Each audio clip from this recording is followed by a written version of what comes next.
جی ناظرین، تو آج بھی ہم ایک حکایت لے کے آ رہے ہیں۔ مولانا رومی کی مثنوی میں حکایت کا ایک خزانہ ہے اور جسے آج ہم استفادہ کریں گے جناب ڈاکٹر محمد سلیم اظہر صاحب سے، جو فارسی ادب میں جنہوں نے ایران سے پی ایچ ڈی کی، پھر اس کے بعد پوسٹ گریجویشن کے لیے سویس لندن میں گئے، پھر اس کے بعد ان کی علمی اور انتظامی قابلیت کی بنا پہ وہ pro vice chancellor Punjab university کے بھی رہے، اس کے بعد وہ سرگودا یونیورسٹی کے وائس چانسلر بھی رہے، اور اس طرح سے انہیں مختلف کیپیسٹیز میں کام کرنے کا موقع ملا۔ تو ان کے علم و ادب سے ہم کچھ استفادہ کرتے ہیں۔ سر بہت شکریہ اجمل صاحب۔ یہ بیسیکلی تو ہم اپنے شاید وہ ذوق روحانی کی تسکین کرتے ہیں، جی جی، اور وہ جو ہم باتیں کرتے رہتے ہیں، تو ہم نے کہا کہ اب دوسرے دوستوں کو بھی شریک کر لیتے ہیں۔ ہاں جی، شاید وہ ہماری گلوبل آڈینس بن گئی ہے جی، ایک شاید ہماری رہنمائی ہو جائے۔ کوئی دوست بعض اوقات اب کوئی ملتا ہے نا دوست جاننے والا، وہ بات بھی کر لیتا ہے کہ آپ نے یار وہ بات کی تھی، اس کو اس طرح کر لیتے ہیں۔ تو ہماری ایک لرننگ بھی اس سے ہو رہی ہے۔ اور ایک چیز ہم جانتے ہیں جو وہ اس کا در کھولنے والی اور وہ چیپٹر باز کرنے والی بات ہے کہ آئیں بھائی سن لیتے ہیں۔ یہ ایک مختصر سی کہانی ہے، آج کی مختصر ہے۔ یہ ہمارے فوک وزڈم میں بھی لوگ ایک دوسرے کو سناتے ہیں، لیکن ان کو اندازہ نہیں ہے کہ یہ بنیادی طور پر مولانا جلال الدین رومی کی مثنوی ہے۔ اس میں بیسیکلی بتایا تو یہ ہے انہوں نے کہ انسان آپ بیتی کو ہے نا وہ جگ بیتی سمجھنے لگا۔ ٹھیک ہے، تو بعض اوقات ایسا نہیں ہوتا، بعض اوقات ایک ہی سانچے کو ہر چیز پہ فٹ نہیں کیا ہوتا۔ اس کا عنوان ہے ایک دکاندار اور طوطے کی کہانی۔ ٹھیک ہے، اور طوطے کا دکان میں تیل بہا دینے والا معاملہ ہے، جو بود یعنی تھا، بکالی، یہ عربی میں بھی بکالے اور بکال اور کہتے ہیں، بود بکالی ایک دکاندار تھا محلے کی، وہ چھوٹی چھوٹی دکان، یہ جو کہتے ہیں سعودی عرب میں بکالا ہے۔ بود بکالی ایک دکاندار تھا، ٹھیک ہے، وویرا اور اس کا طوطی ایک طوطا تھا۔ ٹھیک ہے۔ اچھا، مولانا رومی پرندوں کی کہانیوں سے، یہ کلاسیکل لٹریچر میں ساری دنیا میں ہے کہ پرندوں سے، جانوروں سے، درختوں سے، لینڈسکیپ سے لوگ ایک کہانی بناتے ہیں۔ اور اس کی ایک وجہ یہ بھی ہے کہ یہ بھی مستقل ایلیمنٹس آف دس یونیورس ہیں، اور ان کی عادات و اطوار میں کوئی خاص فرق۔ طوطا مولانا کا بڑا پیارا موضوع ہے، پہلے بھی ایک کہانی ہم بیان کر چکے۔ خوش نوائی سبز گویا طوطی، ایک اچھی آواز والا، ٹھیک ہے، سبز اور بولنے والا طوطا تھا۔ ٹھیک ہے۔ در دکان بودی نگہبان دکان، جی، یہ ہم لوگ لکھتے ہیں نا دکان، دو کان نہیں ہے، یہ دکان ہے، پرشین کا لفظ ہے۔ در دکان بودی، وہ دکان میں ہوتا تھا، نگہبان ہے دکان، تو دو کان ہو گئے۔ ہاں، وہ دکان میں، یہ پرشین کا لفظ ہے دکان، اب ترکی میں بھی شاید، وہ دکان میں دکان کا محافظ ہوتا تھا۔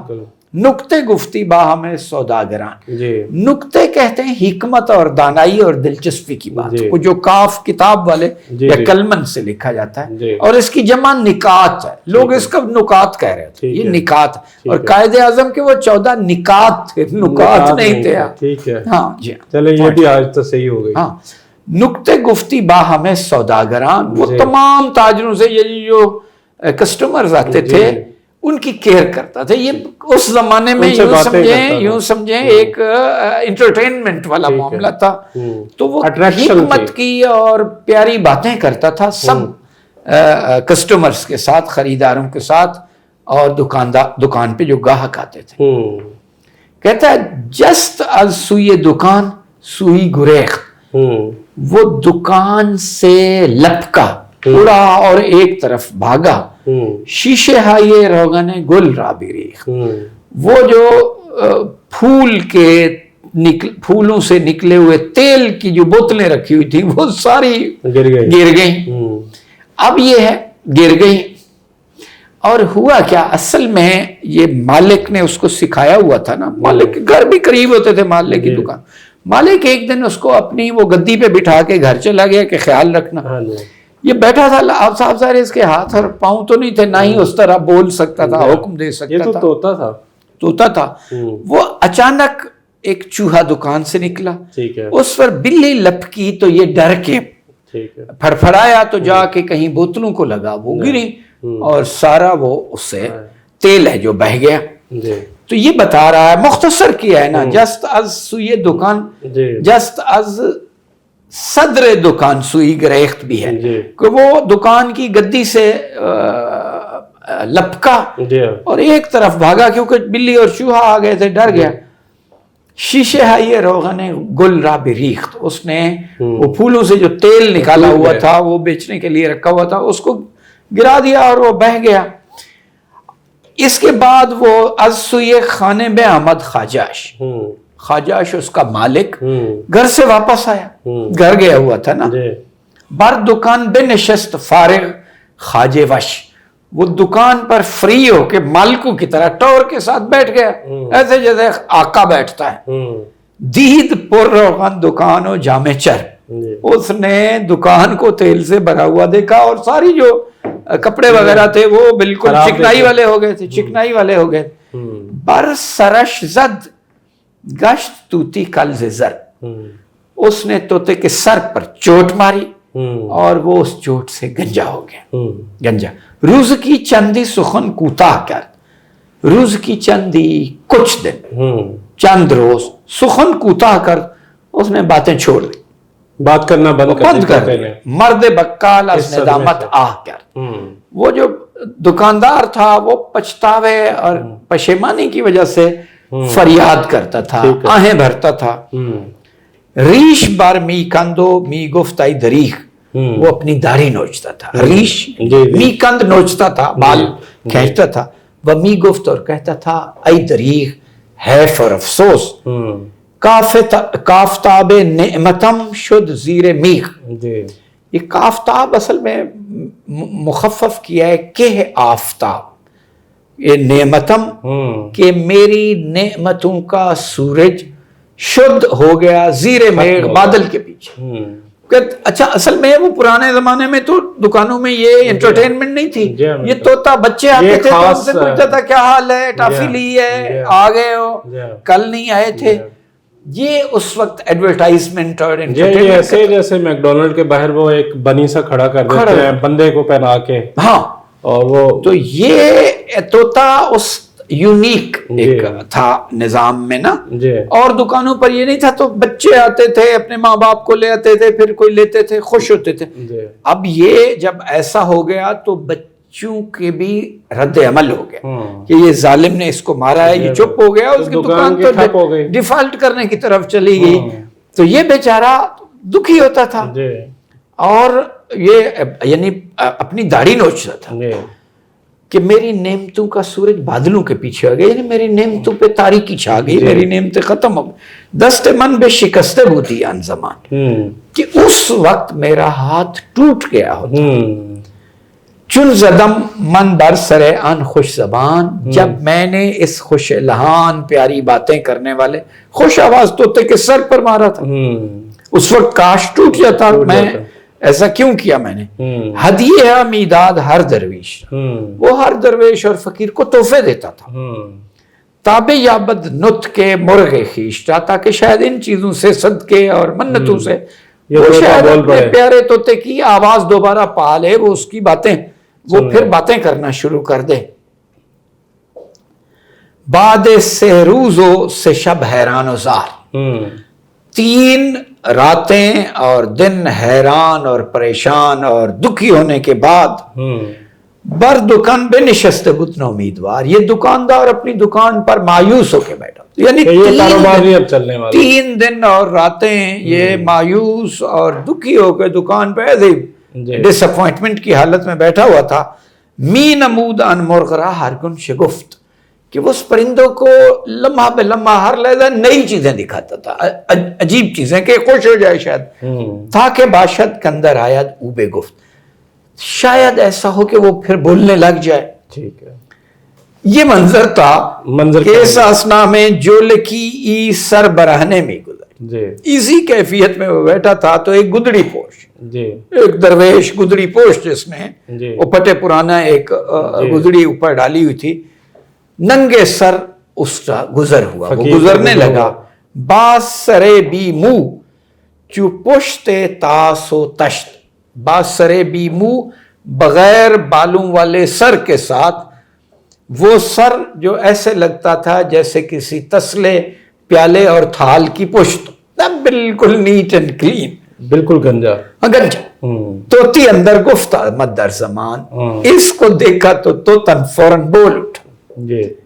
بانگ بر درویش زد کہ ہے فلان، یہ چلا اٹھا، پکار اٹھا اس درویش پر کہ اے فلانے.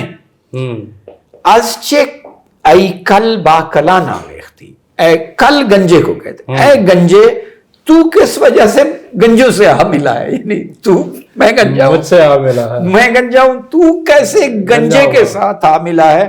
تم اگر از شیشے روغن ریختی، کیا تو نے بھی بوتل سے تیل گرایا ہے، بہایا روغن زیتون گرایا، روغن زیتون یا گلاب والا.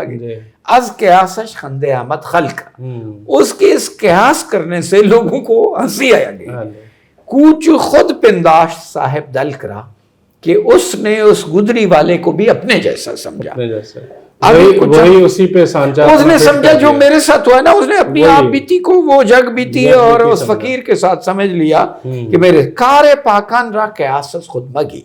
یہ اگلا شعر ہے، ان کو یہ چند شعر ہیں، 3-4 پڑھ لیتے ہیں پھر اس کو کنکلوڈ کرتے ہیں. اجمل صاحب، کار پاکان را قیاسس خود مگیر، گرچہ ماند در نبشتن شیر شیر، جملے عالم زین سبب گمراہ شد. کم کسی زبدال حق آگاہ شد، ہم سری با انبیاء برداشتند، اولیاء را ہم چو خود پنداشتند، این ندانستند ایشان از اما، ہست فرقی درمیان بی منتہا، ہست فرقی درمیان بی منتہا. کار پاکان را قیاسس خود بگی، جو پاک لوگ ہیں نا، جو ان کے کاموں کو بتایا ہے ایک کم عقل اور خطا کار انسان کو، تو پاک لوگوں کے کاموں کو اپنے کاموں جیسا نہ سمجھ. گرچہ مانت در نبشتن شیر شیر، اگرچہ لکھنے میں یہ لفظ شیر ہے جو یہ ایک ہی جیسا ہے، لیکن اس کے معنی فرق ہے. یہ لفظ شیر ہے نا جو اس کے 3 معنی ہیں. اچھا، ایک دودھ ہے، ایک جنگل والا شیر ہے جی، اور ایک پانی والی ٹوٹی ہے. ٹھیک ہے. لکھنے میں شیر ایک ہی طرح کا ہے. اور یہ جو ہمارے ہاں کا شیرہ ہوتا ہے، یہ شیرہ ہے نا، وہ تو شیرہ ہے. اچھا، آپ کبھی جی سی گئے گورنمنٹ کالج میں؟ جی سی کو بھی چھوڑ دیں، کئی جگہیں ہیں جہاں منہ بنا ہوتا ہے اس میں ٹوٹی ہوتی. ہاں بالکل. اچھا، یہ منہ شیر کا بنا ہوتا ہے، اسی شیر کی وجہ سے ٹوٹی کو بھی انہوں نے شیر کہنا شروع کیا. اچھا. اب فارسی میں جدید میں بڑی یہ کم استعمال ہوتی ہے، وہ چھوٹا تلفظ، مطلب وہ جیب نہیں کہتے، جیب کہیں گے. ٹھیک ہے نا جی. سیب نہیں کہتے، سیب کہیں. تو شیر بھی نہیں کہتے، لکھتے اسی طرح سے کہتے ہیں. لکھنے میں شیر شیر شیر ایک جیسے، لیکن معنی تینوں کے مختلف ہیں. ایک جنگل کا شیر ہے اور ایک دودھ ہے اور ایک ٹوٹی ہے، منہ والی ٹوٹی ہے. تو اس لیے کہتے ہیں کہ پاک لوگوں کے کاموں کو اپنے کاموں جیسا نہ سمجھے غلط کار لوگ، کیونکہ لکھنے میں تو شعر تینوں کا ایک جیسا وہ ڈکٹیشن ہے، لیکن معنی مختلف ہے. کہتے ہیں جملے عالم زین سبب گمراہ شد، سارے دنیا کے لوگ اسی وجہ سے غلطی میں گمراہی کا شکار ہو گئے. کم کسی ابدال حق آگاہ شد، اللہ کے جو ابدال ہیں، اولیاء ہیں، عرفا ہیں، ان کو لوگ کم جانتے. لوگ سمجھتے یہ بھی ہمارے جیسے انسان ہیں، اسی طرح سے رہتے ہیں.